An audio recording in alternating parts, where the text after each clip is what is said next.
Welcome back, everybody. Ladies and gentlemen, my guest tonight is a two-term U.S. Senator from the great state of Massachusetts and a former presidential candidate. Please welcome back to The Late Show, Senator Elizabeth Warren.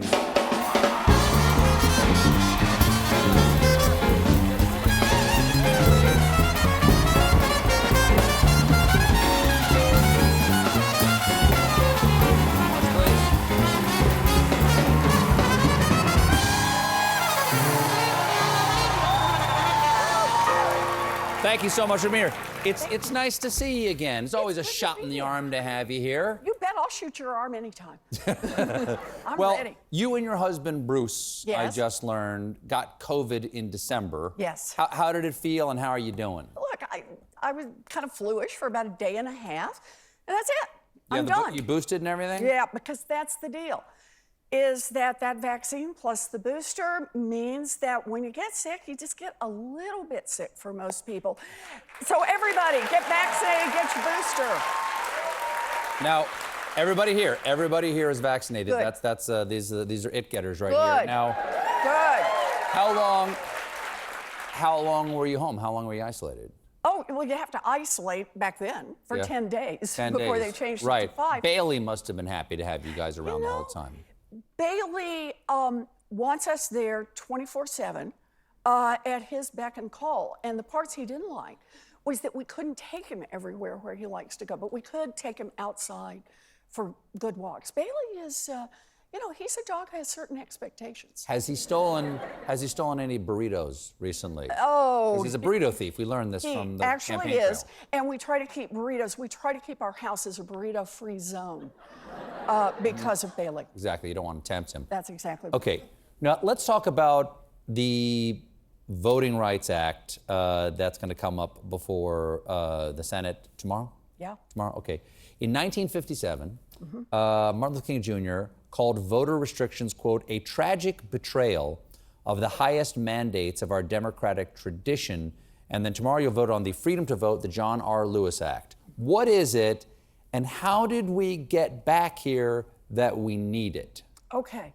So when Dr. King spoke, it was truly the case that because of restrictive state laws, that principally African Americans were denied the opportunity to vote. Some other groups were kept out, but that was the principal aim. And then in mid-1960s, passed the Voting Rights Act, and it opened up opportunities for more American citizens to vote. And voting increased over time. And frankly, that's where we would have left everything. But then, an extremist United States Supreme Court a few years ago gutted the Voting Rights Act, but that all by itself just opened the door to restricting voting. Donald Trump, when he lost the election, he took millions of people down the dark hole of the big lie. And now we've got Republican state legislatures all around this country who are just trying to outdo each other to keep people of color from voting, to keep African Americans from voting, to keep Latinos from voting, to keep people who live on tribal lands from voting, to keep college students from voting. Anyone that they can identify that they think is likely to vote Democratic, they're doing everything they can to put restrictions in place so they won't be able to vote. Now, before the gutting of the Voting Rights Act by the Roberts Court, that all would have had to go through the Justice Department for those 9 states that had historically passed the most of these. But now they can do it without review. Now they can just do it without review. That's exactly right. And boy, have they gotten it on. They are out there doing everything they can to keep people from voting, to keep those votes from being counted, and to gerrymander with such surgical precision that an ever-shrinking minority of Republicans will actually control not only the state legislature, but also seats in Congress and ultimately distort the election for President of the United States. Now, this past year was, there were 19 states that passed 34 laws, but it was already a problem before this latest crisis in the past year, where, as you said, being led down a dark road based on this big lie. A little over a year ago, when I had the opportunity to interview then President-elect Biden, one of the things I asked him was, in your legislative agenda, voting rights has to be first, right?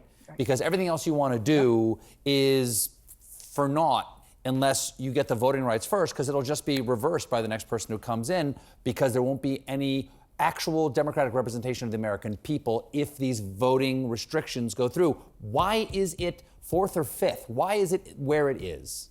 Because we don't have enough votes. And I wish it were otherwise. Here's the good news. We finally have 50, count them all 50, Democrats in the same place on what the voting rights protection should look like. And understand this, that part by itself was not easy. And part of the reason it was not easy is every time we think, okay, now we've got the things that you have to outlaw, the Republicans in some state would figure out something else you could do. Like, oh, if people are waiting in line for 2 hours in the hot sun in Georgia, let's make that illegal to give them a drink of water.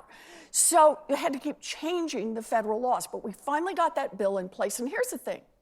When the Voting Rights Act passed originally, it was filibustered, it was hard fought. When it was re-upped in the late 90s, what we had was 98 people, right, in the United States Senate voted in favor of it. Now we have not one single Republican, not one, who will vote to protect the vote in America. So we've got 50 Democrats who say, then we're going to have to pick this up and do it by ourselves. That's the skinniest majority you can have, but we could do that. Vice President Harris can break the tie, we can make that happen, but we have stumbled on the filibuster. This rule that has its roots in racism as a way to try to block, it has historically been used to try to block civil rights legislation. And right now, we've got 50 Republicans all standing firm with that filibuster because it gives Mitch McConnell a veto. But we've also got 2 Democrats who are with him. And that means we can't change the rules. But certainly the existence of the filibuster is no surprise, and the standing shoulder to shoulder by the Republicans is not necessarily a surprise. If you know that the vote won't pass tomorrow, what is the purpose? What is the benefit of actually holding the vote? So I want to back up just a little bit. The fact that 50 Republicans will stand shoulder to shoulder, look you right in the eye and say, you know, it's just fine with me to keep people from going to the polls if they might vote Democratic. It's just fine with me to say that if a Republican legislature doesn't like the fact that people in their state voted majority Democratic, that nonetheless they plan to keep control themselves and not count those votes. It's just fine with them to gerrymander so that a smaller and more extremist majority can continue to control over the minority, can continue to control over the majority in this country. It is not something that we should just say, hey, that's okay. One of the 2 major political parties in America has now said that it is their policy to win by keeping American citizens from voting.